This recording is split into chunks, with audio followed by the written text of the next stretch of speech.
बिस्मिल्लाहिर्रहमानिर्रहीम। अस्सलाम वालेकुम स्टूडेंट्स, कैसे हैं आप सब। लास्ट टाइम हम डिस्कस कर रहे थे माइक्रोस्कोपी और डिफरेंट टाइप के माइक्रोस्कोप्स को। आज का हमारा टॉपिक है सेल फ्रैक्शनेशन। क्लास आप सबको पता है कि सेल क्या होता है और आज हम उसके साथ टर्म यूज करें फ्रैक्शनेशन।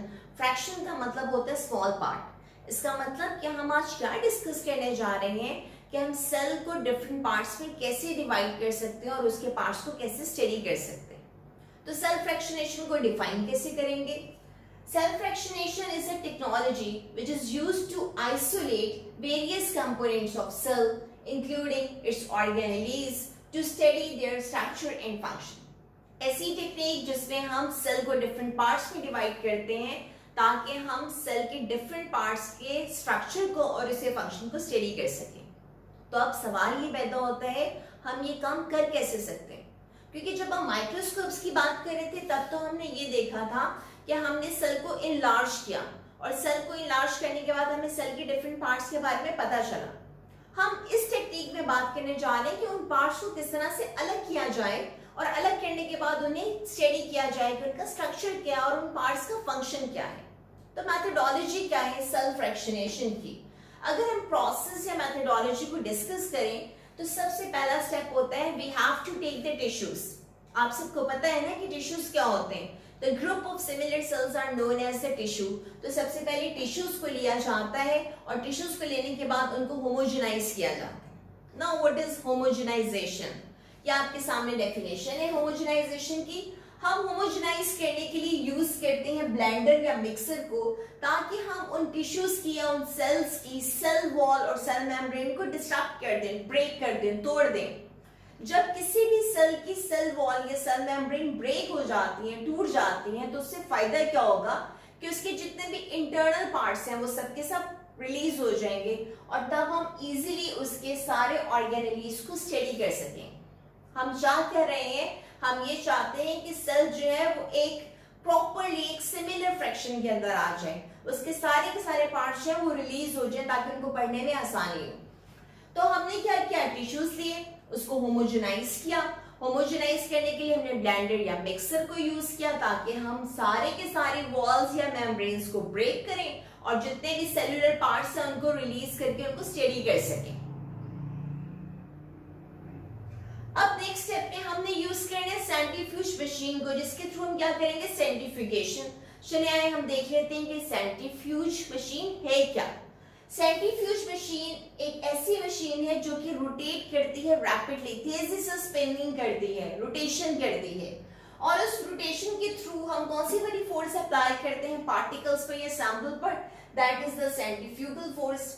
ताकि जितने भी कंटेंट्स हैं, जितने भी मटेरियल हैं किसी भी सैंपल के अंदर वो डिफरेंट डेंसिटी के अंदर सेपरेट आउट हो सके according to their weight, size and density, उनको अलग अलग किया जाए। सेंट्रीफ्यूज मशीन के अंदर हम दो टाइप की फोर्सेस को यूज कर रहे होते हैं। The one is the centripetal force and the other one is the centrifugal force. तो हमने यूज कर लिया सेंट्रीफ्यूगेशन को। सेंट्रीफ्यूज करने के बाद अब क्या होगा कि जितने भी पार्ट्स हैं इस टिश्यू के या उन सेल्स के वो सब सेपरेट हो जाते हैं। लेकिन किन बेसिस पे, जैसे कि मैंने अभी आपको बताया, ये सेपरेट होते हैं upon their size, weight and density. In basis पे इनकी सेपरेशन हो जाती है। तो चलिए आए हम देखते हैं कि ये प्रोसेस होता कैसे। हम जो भी सेंट्रीफ्यूगेशन डिस्कस करने जा रहे हैं, अभी मैं आपको दो टाइप की सेंट्रीफ्यूगेशन के बारे में बताने जा रही हूँ। The one is the density gradient centrifugation and the other one is the differential centrifugation. इसके डिफरेंस पे जाने से पहले मैं आपको डायग्रामेटिकली डिस्कस कर रही हूँ कि बेसिकली ये टेक्निक्स यूज कैसे की जाती हैं। तो चलिए आइए देखते हैं कि इन टेक्निक्स में वर्किंग क्या की जा रही है। जी क्लास, तो अब हम डिस्कस करेंगे डिफरेंशियल सेंट्रीफ्यूगेशन की टेक्निक में क्या काम किया जाता है। देखिए फर्स्ट स्टेप तो वही है, we have taken the tissues. इन टिश्यूज को ब्लेंडर या मिक्सर में रखा जाएगा ताकि उनकी सेल वॉल या सेल मेम्ब्रेन को ब्रेक किया जाए और ऑर्गेनेलीज इजीली जो है वो सेल से बाहर आ जाए।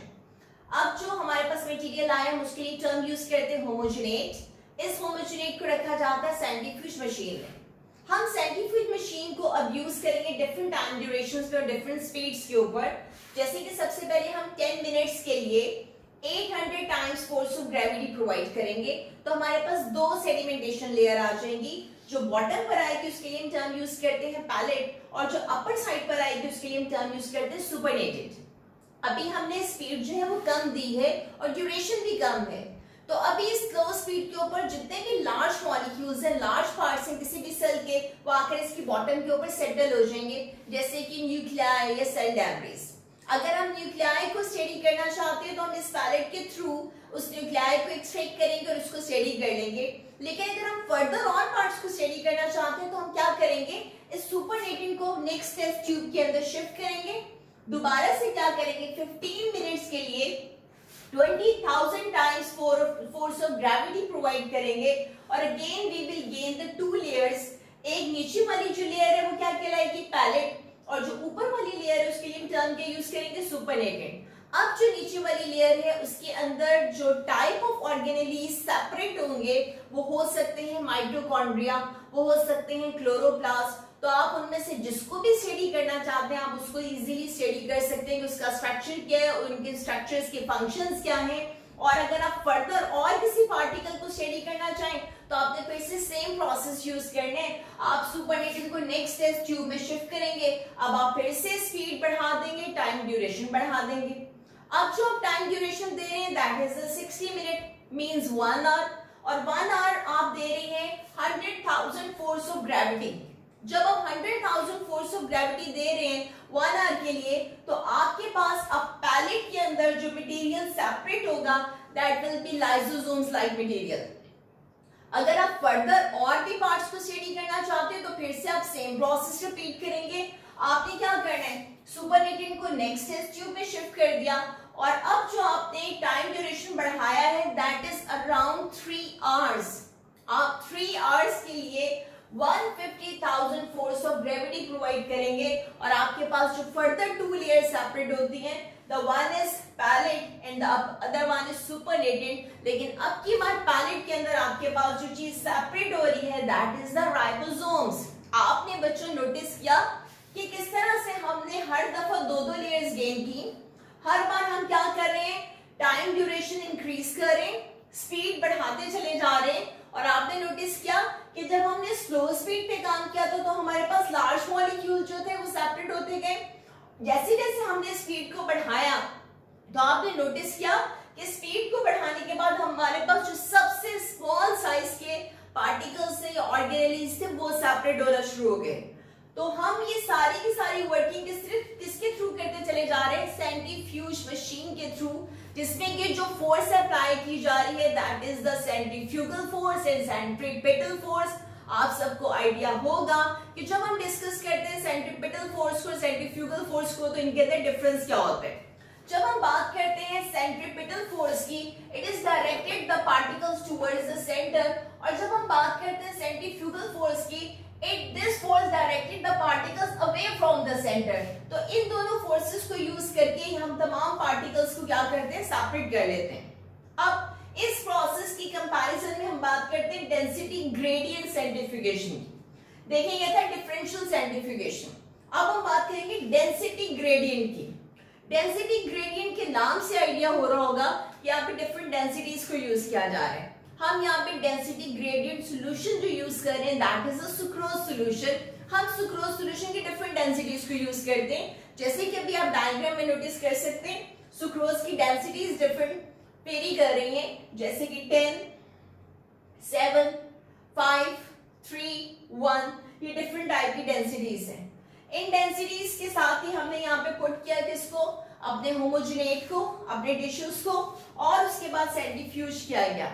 जब सेंट्रीफ्यूज किया गया तो एक ही टेस्ट ट्यूब के अंदर आपको डिफरेंट टाइप के पार्टिकल्स या डिफरेंट टाइप के सेल ऑर्गेनेलीज जो हैं वो सेपरेट नजर आते हैं डिफरेंट लेयर के अंदर। एक ही टेस्ट ट्यूब के अंदर आपको सेपरेशन नजर आती है डिफरेंट टाइप के ऑर्गेनेलीज की, और ये जो ऑर्गेनेलीज की सेपरेशन है that is according to their size, weight and density. जैसे कि अभी आप नोटिस कर रहे होंगे कि सबसे बड़ा साइज जो है वो न्यूक्लियाई का है, तो वो बॉटम के ऊपर सेटल हो गए अकॉर्डिंग टू देयर डेंसिटी। उसके ऊपर जो आपको नजर आ रही है लेयर वो माइटोकॉन्ड्रिया या क्लोरोप्लास्ट की हो सकती है, तो they are settle according to their density and size.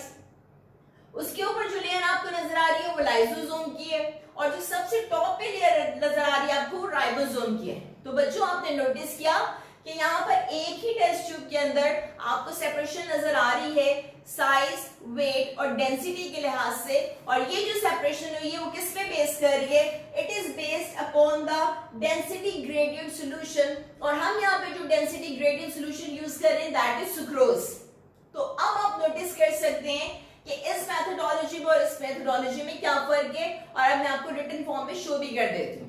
या आपके सामने कंपैरिजन है डेंसिटी ग्रेडियंट सेंट्रीफ्यूगेशन और डिफरेंशियल सेंट्रीफ्यूगेशन का। या आपके सामने मेथोडोलॉजीज हैं, डायग्राम्स हैं, आप इजीली खुद से नोटिस कर सकते हैं। जब हमने डेंसिटी ग्रेडियंट सेंट्रीफ्यूगेशन की बात की तो हमने यहाँ पे सॉल्यूशन यूज किया डेंसिटी ग्रेडियंट सॉल्यूशन, जैसे कि सुक्रोज को यूज किया।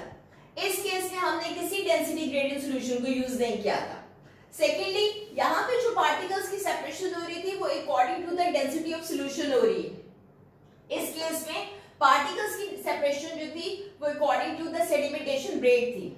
थर्डली, यहाँ पे जो ऑर्गेनेलीज की सेपरेशन थी वो डिफरेंट लेयर्स में हो रही है, लेकिन सब काम एक ही टेस्ट ट्यूब में हो रहा है। और यहाँ पे ऑर्गेनेलीज की जो सेपरेशन थी वो सिर्फ दो लेयर्स में होती थी, एक लेयर होती थी पैलेट और दूसरी लेयर होती थी सुपरनेटेंट, जिसको हमने स्टडी करना होता था वो पैलेट में होता था।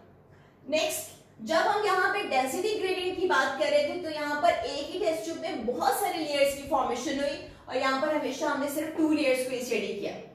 इस केस के अंदर हमने किसी भी सीरीज ऑफ इंक्रीजिंग स्पीड को यूज नहीं किया था, लेकिन जब हमने डिफरेंशियल सेंट्रीफ्यूगेशन की बात की तो आप नोटिस कर सकते हैं कि हमने सीरीज ऑफ इंक्रीजिंग स्पीड को यूज किया with the increasing duration of the time. तो क्लास, इन दोनों डायग्राम्स को देखकर, इन दोनों मेथड्स को देख के आप इजीली समझ गए होंगे कि किस तरह से हम डिफरेंट टाइप की सेंट्रीफ्यूगेशन को यूज कर सकते हैं, सेल के डिफरेंट पार्ट्स को अलग कर सकते हैं और उनके स्ट्रक्चर को स्टडी कर सकते हैं और उनके फंक्शन को स्टडी कर सकते हैं। इस टेक्निक के लिए हम टर्म यूज करते हैं सेल फ्रैक्शनेशन। तो होपफुली आपको आज के लेक्चर में कोई प्रॉब्लम नहीं होगी।